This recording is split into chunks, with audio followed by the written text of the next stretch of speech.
되시느니라. 아멘. 아멘.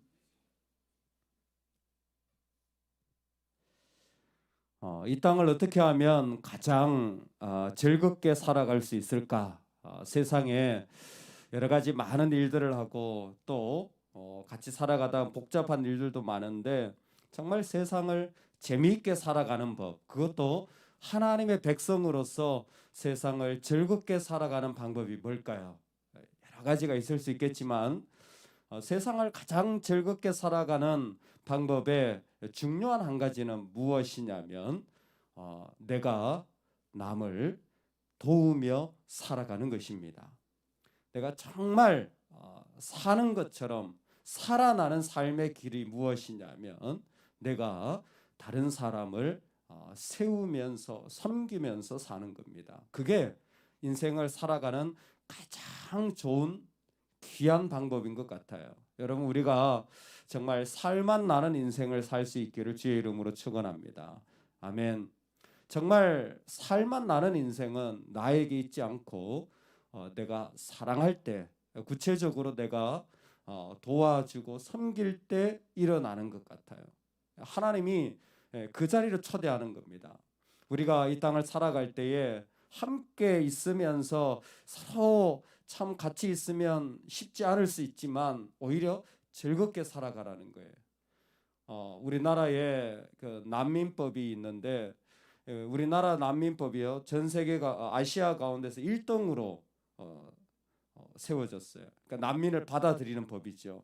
1등으로 난민법이 세워졌는데 유엔 평균이 한 37% 정도 난민을 받아들이는데 우리나라는 2% 받아들여요. 법은 1등으로 해놓고 받아들이는 것은 제일 꼴찌 수준으로 지금 안 받아들이고 있죠. 그래서 난민을 볼 수가 없습니다. 우리나라는 거의. 그게 무슨 얘기냐면 한 신학자가 이렇게 표현을 했어요. 한국 사람은 아프리카 사람 도웁시다 그러면 다 도운대요.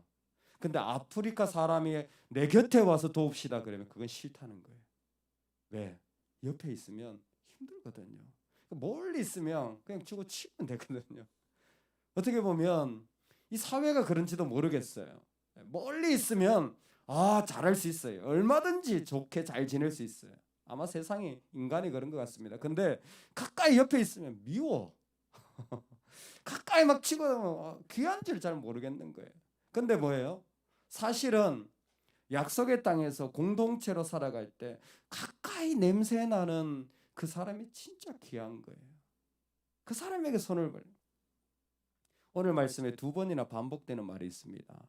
1절에 보면 내 형제의 소나 양이 길 잃은 것을 보거든 못 본 채 하지 말고. 근데 3절 끝에도 보면 형제가 잃어버린 어떤 것이든지 내가 얻거든 다 그리하고 못 본 채 하지 말 것이며 라는 말씀이 있어요. 내용은 뭐냐면 소가 가는 데 있잖아요. 소나 양이 가는데 얘가 넘어졌어요. 소나 양이 가는데 넘어졌다라는 건 뭐냐면 특별히 소 같은 건 그냥 다니지 않잖아요. 짐을 싣고 다니잖아요. 근데 짐 실은 녀석이 넘어지면요, 주인이 혼자 못 일으켜 주는 거예요. 그럴 때는 그냥 가지 말라는 거예요. 일으켜 주라는 거예요. 또 가다 보면 다 아는 거예요. 목동들은 얘가 누구 양이고 누구 양인지 다 알아요. 우리는 모르지만 전문가들은 다 알잖아. 얘는 이 집 양이고. 근데 양 한 마리가 길을 혼자 다니는 거예요. 그럼 뭐예요? 그냥 가지 말라는 거예요. 주인에게 찾아주라는 거예요.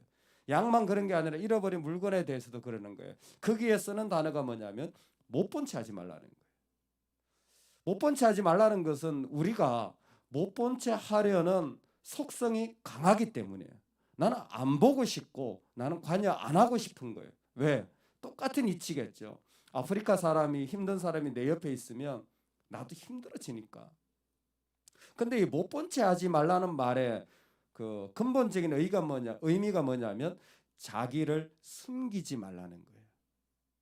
여러분, 이쯤 되면 이제 모세오경에 큰 의미가 나오겠죠. 자기를 숨기지 말라는 거예요.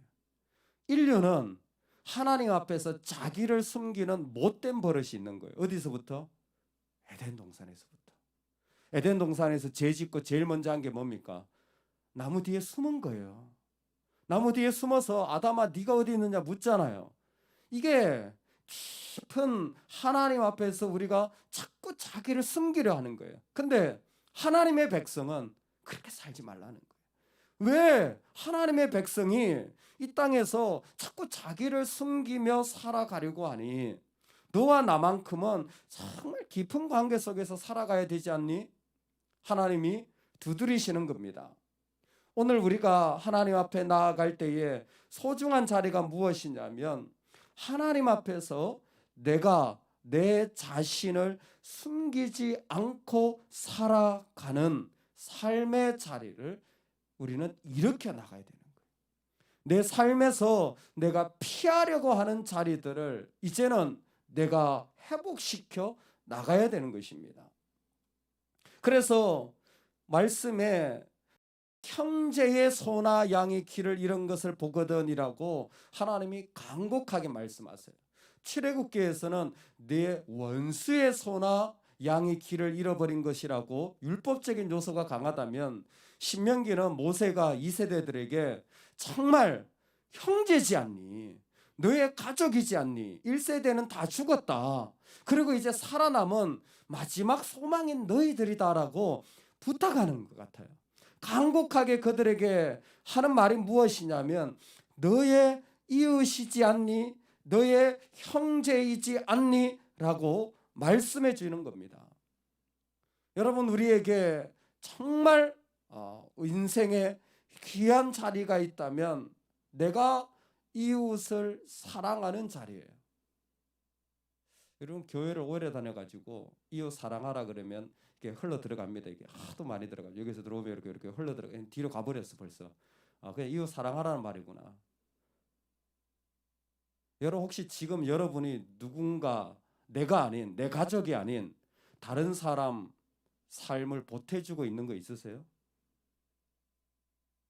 내 가족, 내 자식이 아닌 누가 다른 사람 어려운 거 내가 가서 섬겨주고 있는 거 있으세요? 그에게 물으시는 거예요. 가서 이 양이나 소를 일으켜 주라는 것은 바로 그 공동체 속에서 하나님의 백성들이 하나님의 사람으로 그 사람에게 나아가는 거예요. 가서 도와주라는 거예요. 근데 그냥 다 지나가죠. 다 지나가요. 누가 지나갑니까? 제사장이 지나갑니다. 누가 지나갑니까? 레위인도 지나가요. 그런데 누가 그 가운데 멈추죠? 사마리아 사람은 멈춥니다. 강도 만난 자의 이웃이 누굽니까? 사마리아인이라 그랬어요. 여러분, 그 본문에는 저는 중요한 두 가지 의미가 우리에게 적용된다고 생각합니다. 예수님이 선한 사마리아인의 비유를 들 때 예루살렘에서 여리고로 내려가는 길이죠. 그러니까 제사장이나 레위인이나 다 예배 드리고 가고 있어요. 예루살렘에서 예배 드리고 자기 집으로 돌아가고 있는 길이에요. 그러니까 예배 드리고 갔는데 하나님을 만났는데 정작 하나님을 만났느냐를 묻는 거예요. 그래서 선한 사마리아인의 이야기의 출발이 뭐냐면 무엇을 하여야 영생을 얻으리까요? 그것은 선한 사마리아인에 대한 축복이 아니에요. 선한 사마리아 그 자랑하려고 한 게 아니에요. 무엇을 하여야 해요. 무엇을 하여야. 그러니까 그 강도 만난 자의 이웃을 예수님이 표현하는 것은 해라. 해라. 그러면 뭐예요? 살리라. 너희가 살리라. 그게 바로 선한 사마리아인의 핵심입니다. 믿는 자들이 정말 이 땅을 기쁨으로 살아가는 삶의 자리가 뭐냐면 하는 거예요. 네가 하라는 거예요. 어떻게 해요? 그 강도 만난 자를 선한 사마리아인이 어디다 데려갑니까? 집으로 데려갑니까? 아니죠. 어디로 가요? 여관으로 데려가는 거예요. 누구라도 갈 수 있는 곳이에요. 누구라도 갈 수 있는, 초대받지 않아도 되는 거예요. 누구라도 갈 수 있는 자리로 그 사람을 데리고 가서 그를 치료하여 주는 것입니다. 왜요? 하나님이 우리에게 그와 같이 주셨거든요. 하나님이 우리에게 누구라도 와서 생수를 마실 수 있도록, 하나님 누구라도 와서 하나님을 만날 수 있도록 해주셨거든요. 그래서 우리가 어떻게 지나가는데 못 본 채 하지 않고 자기를 숨기지 않고 살아갈 수 있느냐면 이건 하나님의 백성만 할 수 있기 때문에 그래요. 어떻게 하나님의 백성 할 수 있냐면 나를 하나님처럼, 하나님이 자신을 우리에게 주신 것처럼 나를 하나님께 드릴 때만 진정으로 가능해요. 나를 하나님께 드릴 때만, 내가 정말 하나님께 드려졌을 때만 가능한 게 누군가를 향하여 여전히 보태주고 내가 세워주고 내가 헌신해 주는 거예요. 왜? 누군가를 도와주려고 하면 나한테 희생이 필요하거든요. 참 어려움이 나도 있거든요. 나도 아픔이 있거든요. 근데 뭐예요? 그걸 하나님께 드린 자들만이 일을 하는 거예요. 예수님은 말씀하십니다. 네가 죽고자 하면 산다.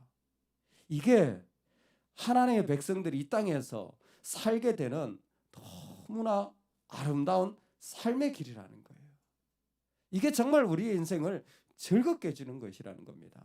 가만히 생각해 보면 맞아요. 나를 주님께 내어드려서 섬길 때 진짜 기쁨이 있지, 내가 뭐 소유한다고 그 기쁨이 오래가지 않아요. 내가 뭐 이루었다고 그거 오래가지 않아요. 그거 나한테 그 큰 의미가 있지 않아요. 잠깐 있을 수 있지만, 근데 진짜 내 영혼을 부욕해 하는 것은 뭐예요? 하나님께 나를 내어드릴 때인 거예요. 그 하나님께 나를 내어드리는 모습이 무엇을 하여야라는 것으로 예수님은 분명하게 말씀해 주신 거예요. 그리고 오늘 우리에게 부탁하시는 것입니다. WWJD라는 표현이 있죠. 유명한 표현이에요. 기독교 고전했던 거죠. What would Jesus do라는 거죠. 예수님이라면 어떻게 하실 것인가? 우리 안에 아마 가장 필요한 것이 있다면, 주님이라면 어떻게 하실 건가요? 나도 그러면 그렇게 하겠습니다. 나도 내 자신을 숨기지 않고, 나도 내 자신을 거기에서 뒤로 슬쩍 감추지 않고, 나를 기꺼이 주님께 내어드리겠습니다 라는 게 누군가를 보태주고, 누군가의 손을 잡아주고, 누군가에게 다가가서 식사를 대접하고 전화를 해주고, 필요한 것이 있으면 물질적으로도 가서 섬기고, 또 마음이 있으면 같이 나눠주고, 뭐예요? 그게 한 번이 아니라 계속 나를 주님께 드린 자라면 계속 그 일을 하는 거죠. 여러분, 우리 이 하나님의 시간을 즐겁게 살아가는 은혜가 있기를 소망합니다. 나도 그렇게 살아가고 우리 가정도 그렇고 이 세대도 정말 그렇게 인생을 즐겁게 사는 법을 알면 좋겠어요. 그 방법은 주님의 방법입니다. 나를 내어드려서 또 도움이 필요한 사람들을 여전히 섬기는 거예요. 여러분, 오늘 우리가 좀 그 일을 하면 좋겠습니다. 특별히 크리스마스 시즌이잖아요. 좀 마음이 우울감이 있다, 좀 힘들다, 또 여러 가지로 어렵다 하는 분들도 많습니다. 또 필요한 것도 많아요. 그리고 손길이 또 닿아야 될 것도 많습니다. 이상하게 그런 것들이 우리 주변에 있으면 나는 항상 부담스럽고 나는 좀 어려워요. 거기에 믿음이 필요한 것 같아요. 오늘 우리가 그런 것들에 조금 더 사랑으로 나눠주고 섬겨주는 은혜가 있기를 간절히 축원합니다. 아멘. 우리 같이 한번 기도하겠습니다. 하나님, 나는